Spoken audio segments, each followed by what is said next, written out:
and thanks everyone for being here. Let me begin by acknowledging two members of the City Council who are standing with me now. Alderman Chris Taliaferro, who's the chairman of the City Council Committee on Public Safety, and Alderman Jason Irving, who's the chairman of the City Council Black Caucus. Trust with our city, our police department, and the law department, and most of all, trust in me, has been questioned as the events related to Miss Anjanette Young in the outrageous search of her home came to light last week. Let me just say again, bearing witness to what Miss Young experienced was and continues to be traumatic and disturbing. It has shaken and unnerved me. And I know that for the many, many conversations that I have had since that video came to light last week, people, and particularly black people, not here in Chicago, but really across the country, feel angry and feel violated. I also feel more motivated than ever. Now is the time for action. We have to take action to address the changes to policies and regulations to protect all Chicagoans against any kind of abuse, particularly one in their homes, and to ensure that our city government is as transparent as it can be. We will right the wrongs inflicted on Ms. Young, and the wrongs inflicted on many others like her, others who are disproportionately people of color, and repair the trust that is necessary for us to make the reforms that our city and our values demand. It began last week by telling Ms. Young that I am personally sorry for what happened to her. She should not have had to endure that kind of traumatic event in her home. The hard work of rebuilding trust continues with holding people accountable and making sure that no one ever experiences this kind of traumatic invasion and indignity again. As you're all now aware, yesterday I sought and accepted the resignation of our Corporation Counsel, Mark Flessner. And while this was a difficult step, it was a necessary step.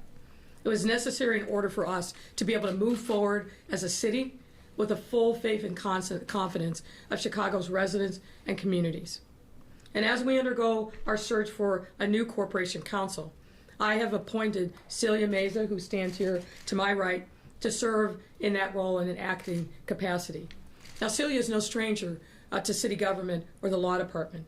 She's worked in the law department on two separate occasions, last of which was as a deputy counsel for employment litigation. More recently, Celia came into my administration from the very beginning as in a newly created role called Mayor's Counsel and Senior Ethics Advisor. Celia is somebody that I have known for 25 years. We worked together in the U.S. Attorney's Office when we were both assistant U.S. attorneys.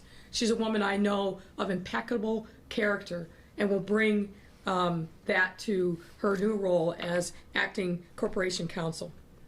My charge to her was simple: lead with integrity and transparency. Make sure that all the lawyers and personnel in the Department of Law never forget that they serve the people. No matter the case or controversy, when a person claims injury by a city actor, every person deserves our respect, and we must approach every matter with humility. And I have every confidence that Celia will ensure that that simple but important charge is understood and, more importantly, acted upon by the men and women of the Department of Law. Further, under the direction of Superintendent Brown, all the officers involved in the raid in Ms. Young's home have been taken off the street and placed on desk duty. Now, we must respect COPA's independence, but as I have repeatedly told COPA's chief administrator, I firmly believe in the value that justice delayed is justice denied. And frankly, there is no excuse that this matter has languished for a year without any significant movement on the part of COPA. We all need to understand the particulars of why Ms. Young's house was targeted, what happened while the officers were there, and importantly, what happened afterward once they knew and it became clear that they were in the wrong house. Until the COPA investigation is complete, these officers need to be off the street, but that investigation needs to be handled and come to conclusion in an expeditious way. These steps build on many others that we have taken since this matter fully came to light. Most recently, in respect to Ms. Young and her case, last Friday I directed the city's law department to file a supplemental motion with the court to first formally withdraw our action against CBS News, an action which was a colossal mistake. As I said last week, and I have, had I been advised ahead of time, I would never have authorized such a wrong-headed motion to be filed. Again, the media plays an important role in our democracy. And to be clear, we do not stop the publication of any news outlet from doing their job. Never should have happened and will never happen again. I also directed the city's law department to formally withdraw its sanctions against Ms. Young's attorney, Keenan Salter. And further, in our supplemental pleading, we asked the court to take no further action against attorney Salter. Furthermore, last week I directed that all body-worn camera footage be released to Ms. Young, CBS 2, and the public, and that has happened. And as I noted, the initial failure by the law department earlier this year to fail to produce 6 additional videotapes was inadvertent and not intentional, but nonetheless unacceptable and undermined confidence. These 2 actions are underway in addition to other measures, including our top-to-bottom review of why Ms. Young's FOIA request was denied. This measure in particular is part of the broader reform effort we are undertaking in response to this incident. Victims like Ms. Young should have full access to materials on matters involving them, period. As I have stated a number of times now, anytime anyone who is a victim requests information about an incident that happened to them, our government's obligation, which is to say their government's obligation, is to respond to them in a fulsome, transparent, and immediate way. While we're reviewing why Ms. Young's FOIA request was denied, the fact is she should never have had to submit a FOIA request in the first place. Victims should be able to receive the information that they seek. This is and must be an important change that we make going forward. Now, the measures I just outlined build on some of the key changes we already implemented regarding search warrants going back to January of this year, almost a year ago. As you recall, I directed the city's chief risk officer to do a deep dive based in part on the reporting that was done by CBS 2. And that's exactly what happened. As a result of the work of the chief risk officer in conjunction with the police department, changes were implemented that went into effect on January 3rd, 2020, almost a year ago. And let me summarize some of those. Number 1, independent collaboration of information received from a CI has to happen, ending the practice of basing a search warrant solely on the basis of a paid informant. The requirement that body-worn cameras be worn and activated while warrants are executed. The requirement that an internal investigation be launched if a warrant was executed at the wrong address. Provisions to protect children. And a requirement that 2 internal CPD supervisors sign off on a warrant before it is even presented to a prosecutor and the court. Additionally, over the last week, I have directed the law department to provide me with a review of all pending search warrant cases, and Acting Corporation Counsel Mesa will make sure that work is done on an expedited basis. And I want to take this moment to, once again, commend CBS 2 for their efforts in this matter. However, as I said before, while admirable, the media should not be doing our job for us. Where there are wrongs, they must be righted. And we will do so with all deliberate speed. Furthermore, the City Council will be holding a subject matter hearing into this matter tomorrow, which Chairman Taliaferro and Chairman Irving we'll elaborate on in a moment. This will include CPD, COPA, and any other necessary parties. I will invite Alderman Taliaferro next to the podium in a moment, but before I do, I'd like to close where I began. This past week has been extraordinarily painful for everyone involved. I can only imagine what Miss Young's world has been like, having to relive this horrible incident over and over again. It's been hard for our city, and particularly our communities of color. I entered public life and assumed this office on a mission to uplift transparency and accountability, and to reform the practices of the past that have left too many of our communities behind for generations. These are the values that are at the core of who I am as a person, but also as a public servant. As I said a moment ago, to have something like this happen is deeply, deeply, personally painful. Trust has been breached. Trust in our city, trust in me. And that is a trust which I understand and will win back.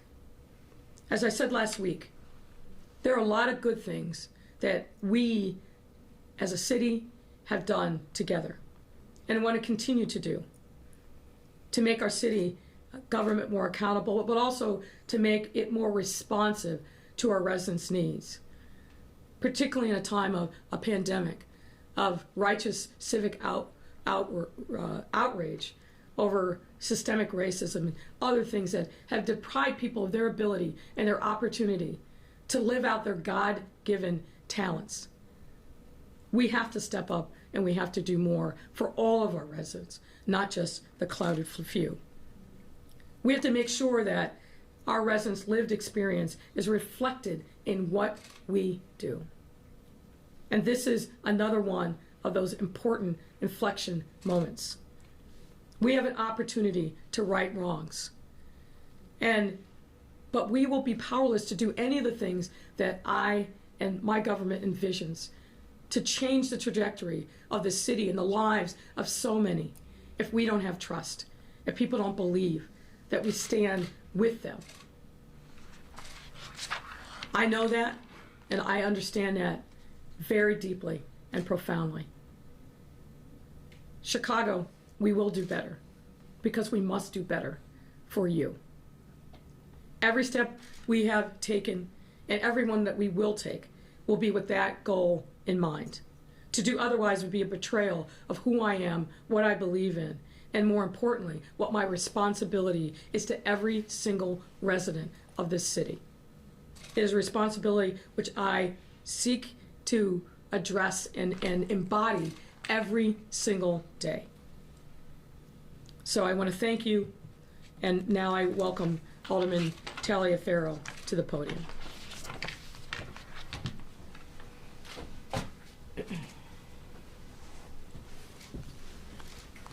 Good afternoon.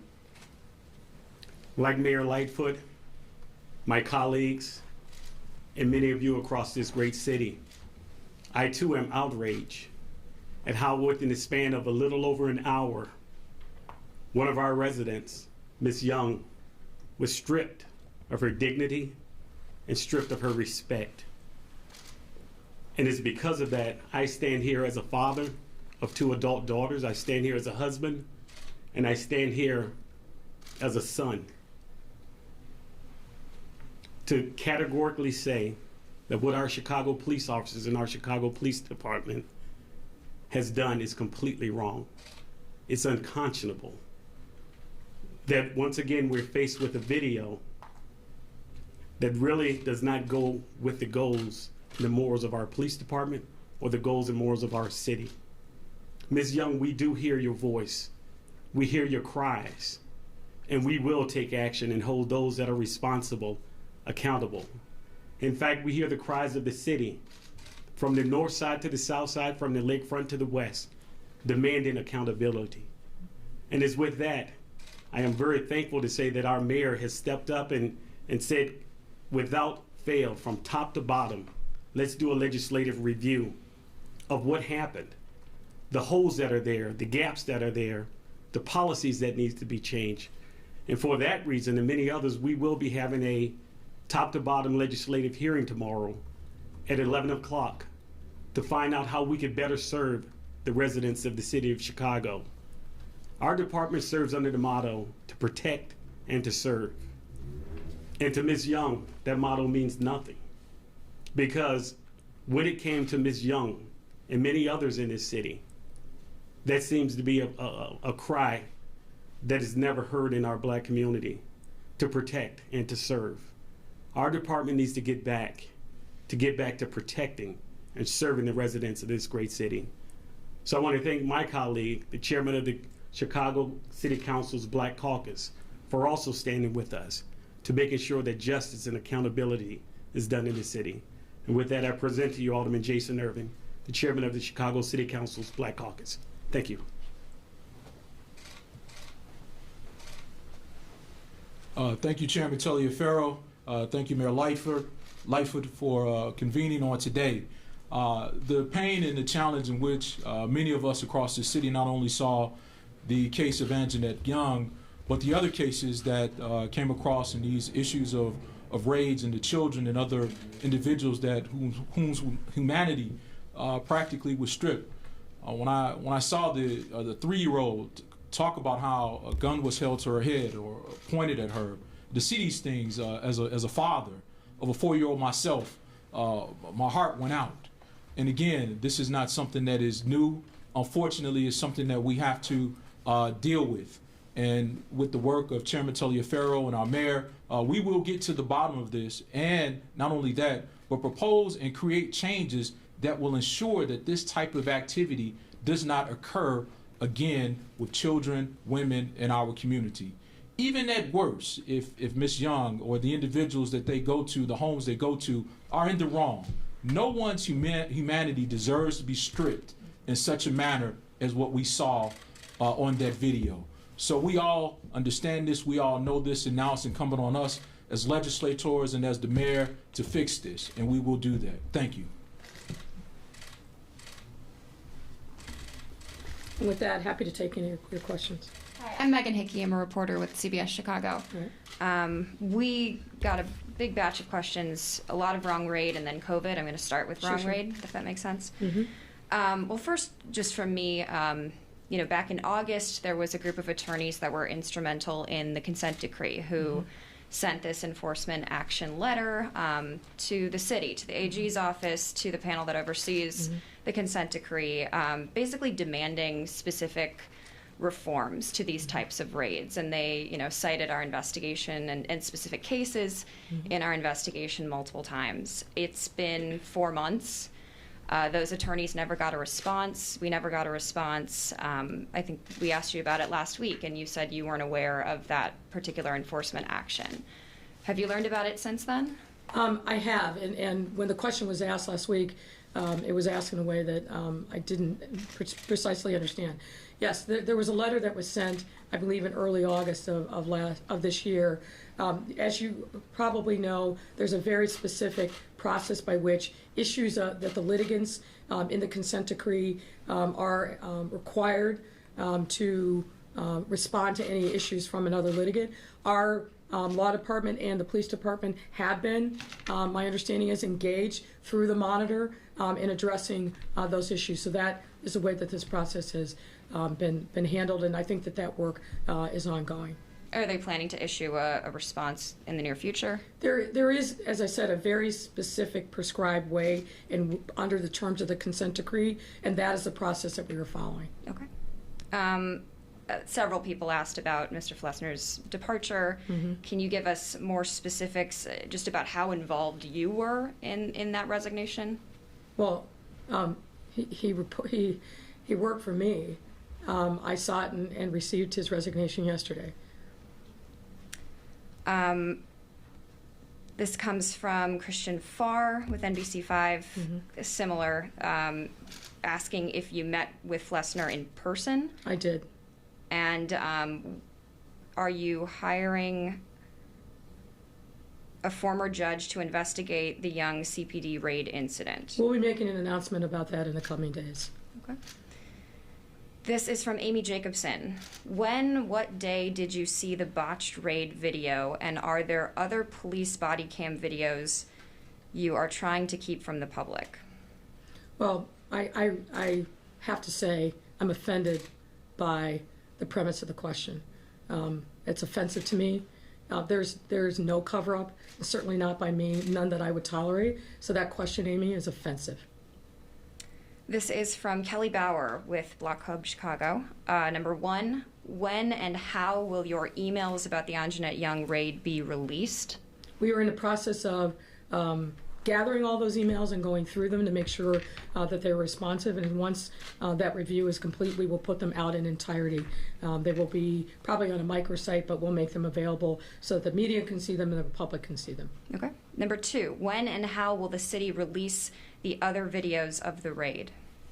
I'm not sure what she's asking, but all the videos, my understanding is that all the videos related to Anjanette Young's were released last week at my direction.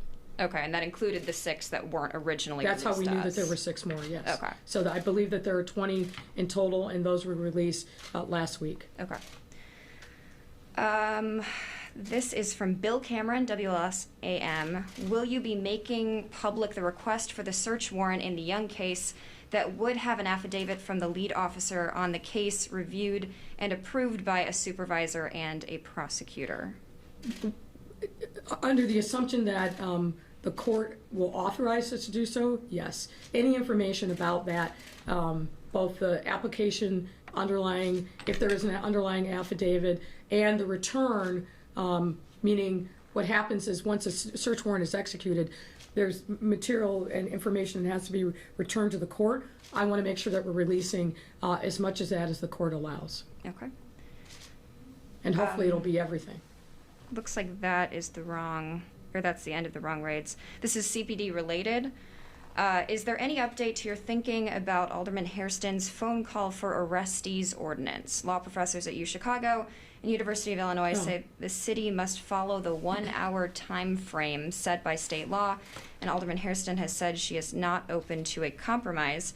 Alderman Taliaferro says he is open to a 1-hour time frame if CPD processing procedures are changed. So maybe you want to respond to this as well. This is from Aaron Gettinger. I won't speak for the alderman, but as been reported and we've said a number of different times, we want to work with Alderman Hairston, absolutely understand the issue in its entirety.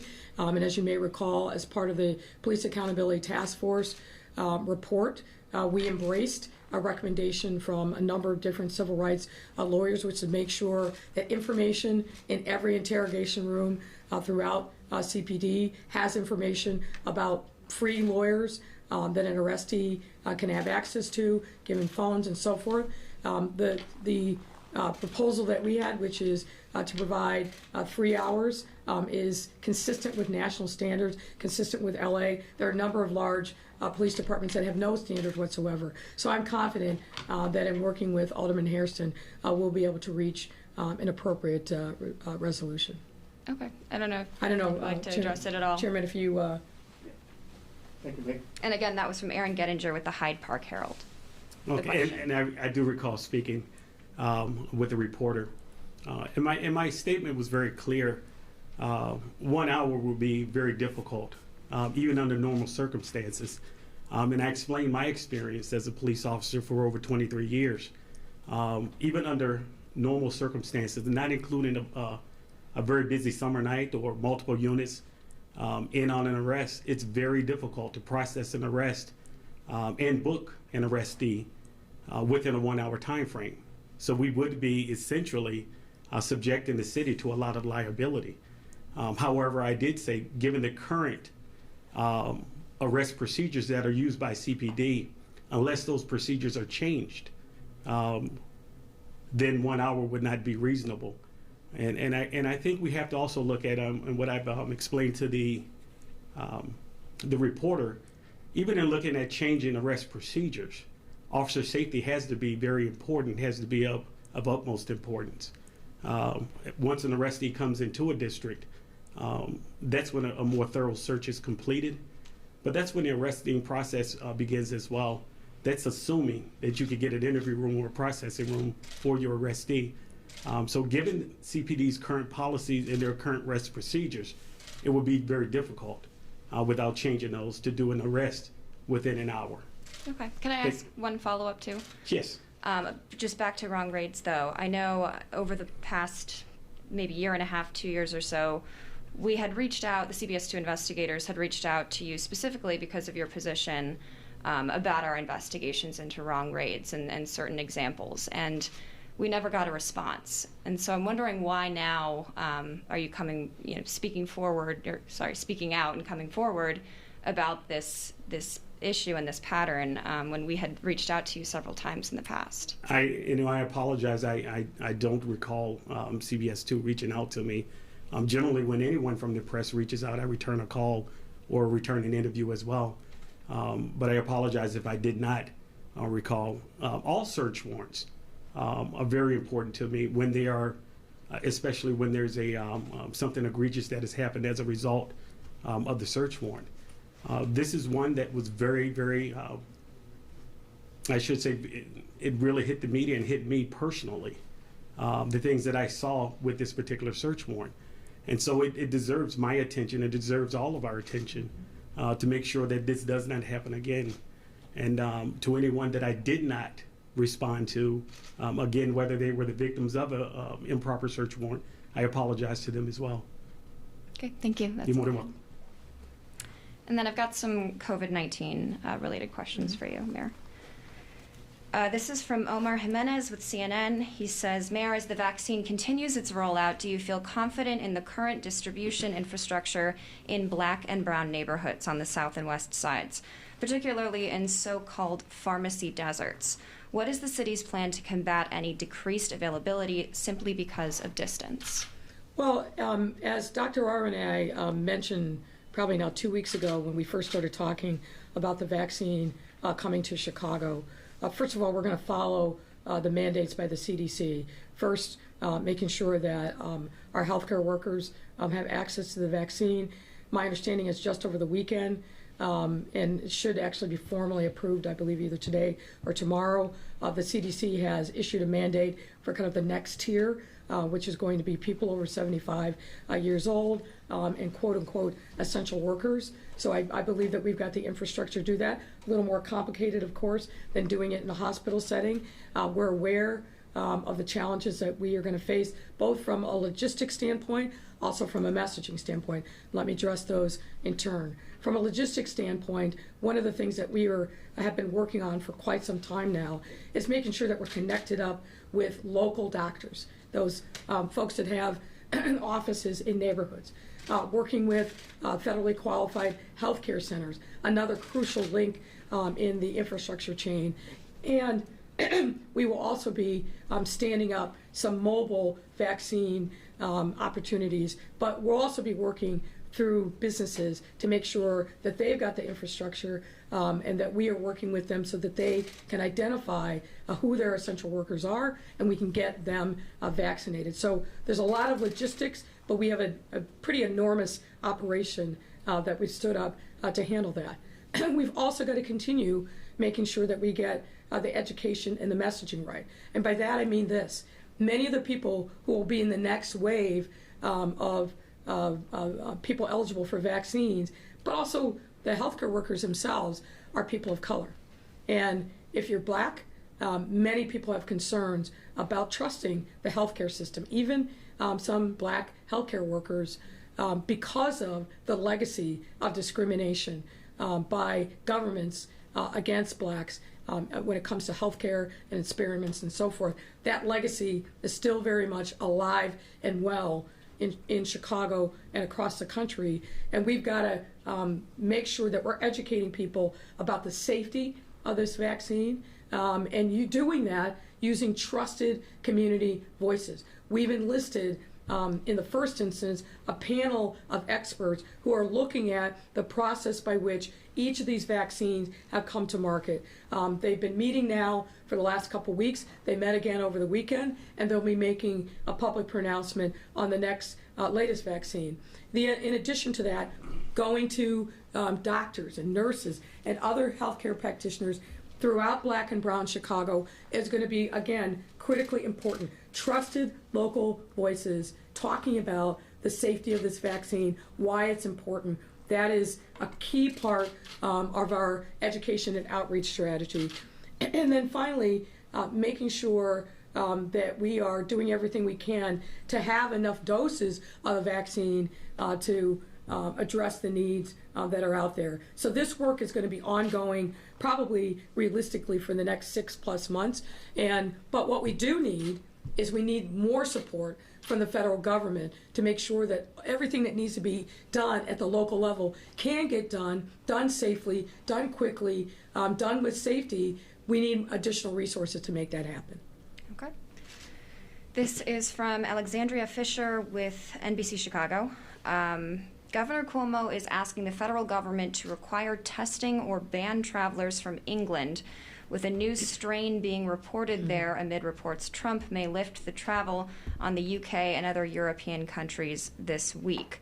What are your thoughts on that, and are there any plans in place for O'Hare to ensure the new strain doesn't make its way through? So our Department of Public Health has been following this very, very closely since the first notion of this really developed in the public health community far before the current reporting. We are following this very closely. We're digging down. I don't think we know enough yet about what this potential new strain is, how it's transmitted, but believe me, we are following very closely, and we will take all action that's necessary to protect the public. Okay. I've got a couple more questions coming through. This is from Mark Conkle. Mark Conkle with Monumental Stories. Will the law department continue to overbroadly apply exemptions to the Freedom of Information Act related to, quote, ongoing investigations? Well, we have always invoked whatever appropriate exemptions there are. Everyone now hopefully knows and understands I stand for transparency. And we are going to continue to do everything we can to affirmatively put more information out across a variety of departments.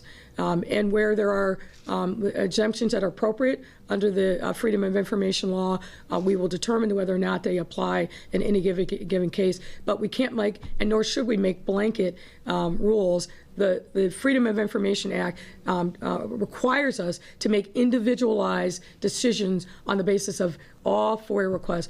But ideally, what we need to be doing is putting as much information out as possible so people don't have to file FOIA requests. We're not there yet, and it's going to take some time to get there. But that is certainly the ideal that I have across city departments. That would be the goal? Two more. Okay. That would be the goal you wouldn't even have to file a FOIA. It would just be look, we're not going to eliminate downloadable. FOIA. We're not going to eliminate FOIA entirely. But what I've constantly talked to my team about is making sure that we're doing a regular review of the kinds of requests that are coming in. And if there's some consistent thread that people are asking for that we can easily just put out on a website, we should do that. Okay. Let's see. You have more questions? Yeah, one more. Sorry, I'm trying to figure out what the question is exactly. I'm supposed to ask about the letter from 7 aldermen requesting that you appear at tomorrow's joint committee hearing on search warrants. Do you plan to appear? I have not received any such letter, and I think the aldermen have it covered.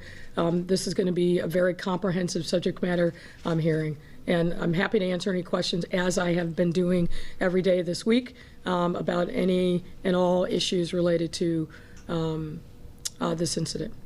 Okay. Thank you, Megan. Thank you. Thank you.